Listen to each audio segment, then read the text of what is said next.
ઓમ નમો નારાયણ. હું અરુણાબેન પી ગોસ્વામી સુરતથી તમારું સ્વાગત કરું છું ઓરુસ કિચનમાં. તો આજે આપણે બનાવશું સ્ટ્રોબેરી સિરપ. તો એના સારું આપણે જોઈએ સ્ટ્રોબેરી. તો આપણે 250 ગ્રામ લીધી છે સ્ટ્રોબેરી. તો અત્યારે માર્કેટમાં બહુ આવે સ્ટ્રોબેરી. તો તમે આ સિરપ બનાવીને રાખી શકો. ઉનાળામાં તમે ઘણી બધી વસ્તુ એમાંથી બનાવી શકો. આપણે લચ્છી બનાવીએ કે મિલ્કશેક બનાવીએ કે ગમે એમાં તમે વાપરી શકો એમ.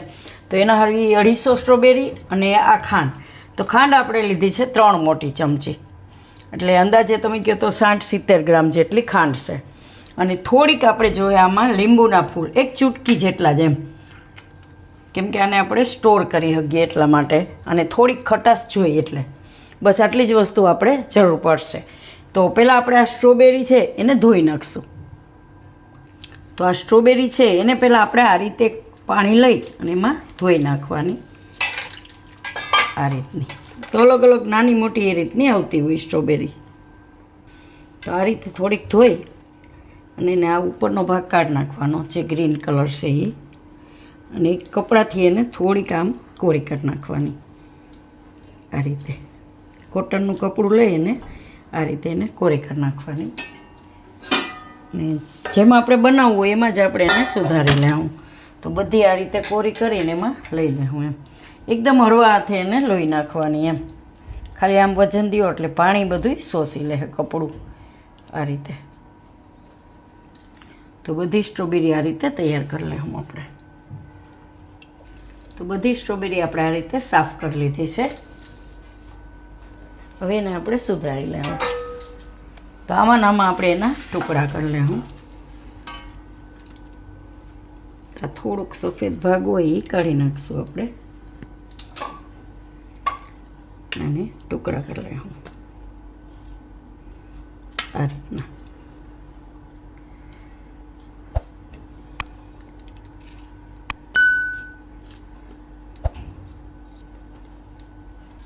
તો બધી સ્ટ્રોબેરી આપણે આ રીતે ટુકડા કરી લીધા છે. કોઈ એવું લાગે કે ગંધારી છે તો થોડીક તમે એમ કે પોચી વધારે થઈ ગઈ હોય કે એવી હોય તો થોડીક કાઢી નાખવાની, કાપીને. હવે આમાં આપણે નાખી દઉં આ ખાંડ, મિક્સ કરી દઉં.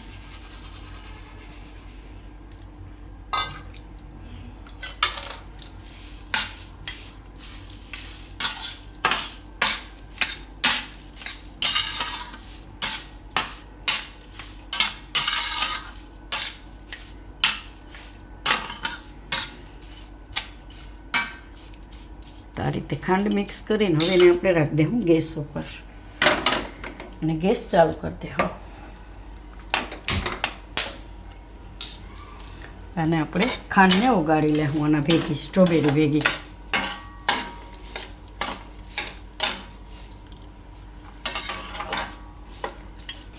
આપણે કડાઈ ગરમ થઈ જાય એટલે ગેસને થોડોક ધીમો કરી નાખવાનો, અને ધીમા તાપે આને 3 મિનિટ જેવું પકાવશું એટલે એકદમ ખાંડ બધી ઓગળી જાય સરસ.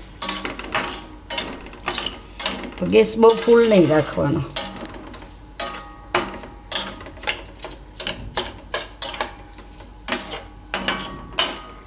એકદમ કલર ચેન્જ થઈ જાય આ રીતે ખાંડ, બધી ખાંડ ઓગાળી લેવું. આ સ્ટ્રોબેરી સિરપ ઘણી જગ્યાએ તમે વાપરી શકો. પેનકેક બનાવો તો એમાં નાખી શકીએ, અને છોકરાઓને તમે પરોઠા બનાવી દો તો એના ભેગું તમે ખાવામાં આપી શકો, બ્રેડ ભેગું ખાવામાં, નાસ્તામાં આપી શકો. ઘણી જગ્યાએ વપરાય એમ. તો બનાવીને નાખી દઈ તો છોકરાઓને ફ્રીજમાં રાખી દેવાનું, કોઈ પણ કાચની બોટલ ભરીને. તો ટિફિનમાં ઘણી જગ્યાએ કામ આવે એમ. બ્રેડ ઉપર લગાવીને સરસ લાગે. તો હવે ખાંડ ઓગળી જાય ત્યાં સુધી પકાવી લેવું. અને તો આ રીતે આપણે ખાંડ ઓગાળી લીધી. જો આ રીતે બધી ખાંડ ઓગળી જ આવી જોઈએ, ને કલર એકદમ સરસ લાલ આવી ગયો છે આનો, સ્ટ્રોબેરી જેવો. હવે ગેસ બંધ કરી દઉં, ને આને આપણે એક બીજા વાસણમાં લઈ લઉં, કે એને થોડુંક આપણે પીસવાનું છે. તેમાં બ્લેન્ડર ફેરવી દેવું આપણે. તો આ રીતની કોઈ પણ વાસણમાં કાઢી લેવું.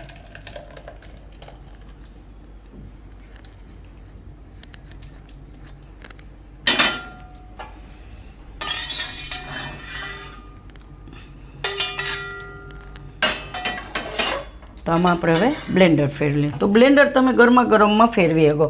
જો તમારે મિક્સરમાં પીસવું હોય તો થોડુંક ઠંડુ કરવું પડે, કેમ કે બ્લેન્ડરમાં આપણે દાળ ને બધું ગરમ પીસતા જ હોય એટલે એમાં વાંધો ન આવે. પણ મિક્સરમાં ગરમ ગરમ પીસીએ ને તો એની ચકરી બરી જાય એની એમ.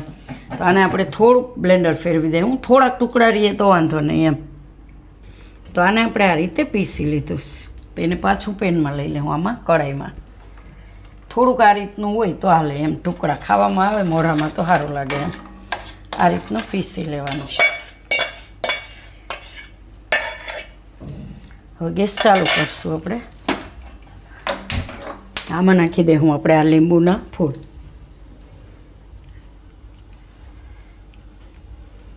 થોડાક જ નાખવાના, કેમ કે આ બહુ ખાટા હોય એટલે એક ચૂટકી જેટલા જ એમ. આને થોડીક વાર આપણે પાછું પકાવી લેવું. તો આને આપણે એક આ રીતે ઉફાણો આવે બસ ત્યાં સુધી જ એને પકાવવાનું છે, બહુ વધારે નથી પકાવવાનું. હવે ગેસ બંધ કરી દઉં, આને નીચે ઉતારી લેવું. તો નીચે ઉતારી થોડીક વાર એને આ રીતે હલાવતા રહેવું એટલે થોડુંક ઠંડુ થઈ જાય, કેમ કે એકદમ ગરમા ગરમ આપણે ભરીને આવીએ એમ. એટલે થોડુંક એને ઠંડુ કરી લેવું આ રીતે, થોડોક ધુવાળો નીકળી જાય એવું. તો આને આપણે થોડીક વાર ઠંડુ કરી લીધું આ રીતનું.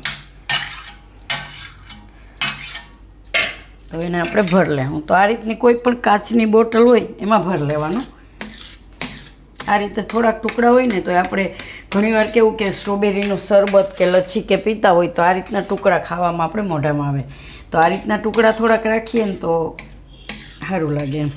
તો આને આપણે ભરી લેવું આમાં.